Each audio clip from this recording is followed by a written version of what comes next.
السلام علیکم معزز سامعین، آج کی ویڈیو اہل یا اہلیان کی ترکیب پر بنائی جا رہی ہے۔ اہلیان کی ترکیب بے معنی ہے، مثلاً اہلیان شہر۔ جمع کے لیے اہل بھی کافی ہے۔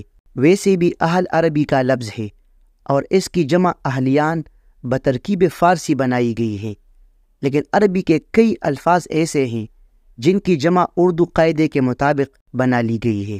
اصل بات یہ ہے کہ اہلیان غیر ضروری ہے۔ اہل کا مطلب ہے صاحب، خداوند وغیرہ۔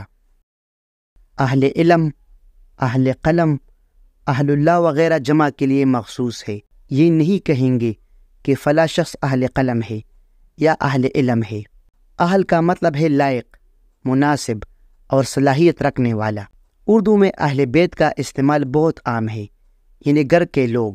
یہ خصوصاً رسول اکرم صلی اللہ علیہ وآلہ وسلم کے گھر اور خاندان کے لیے استعمال ہوتا ہے۔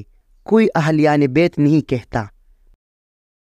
اسی طرح اہل خانہ یعنی گھر کے لوگ اگر بہت سے ہو تب بھی کسی سے یہ نہیں سنا ہوگا کہ میرے اہلیان خانہ۔ اہل الرائے، اہل اللہ، اہل دل، اہل باطن وغیرہ۔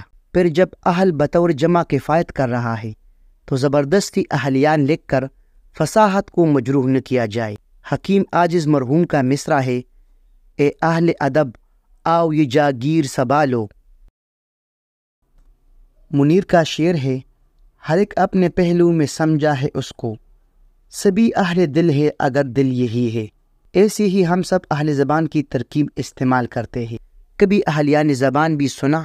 اہل عزا، ماتم کرنے والے کے حوالے سے داغ کا شعر ہے: جس شکل سے ہنستے ہیں میرے حال پہ احباب، روتے ہوئے یوں اہل عزا کو نہیں دیکھا۔ عربی میں اہل کی جمع اہالی ہے۔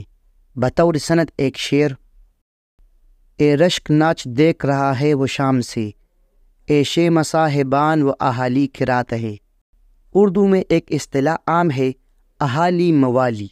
ہم اسے حالی موالی کہتے رہیں۔ اہالی تو اہل کی جمع ہے اور موالی مولی کی جمع بمانے یاران، یار دوست، مصاحب، عملہ، نوکر چاکر، جیسے 8 پہر اہالی موالی جمع رہتے ہیں۔ اردو میں سلینگ یا بازاری زبان میں موالی کچھ اچھے معنوں میں استعمال نہیں ہوتا۔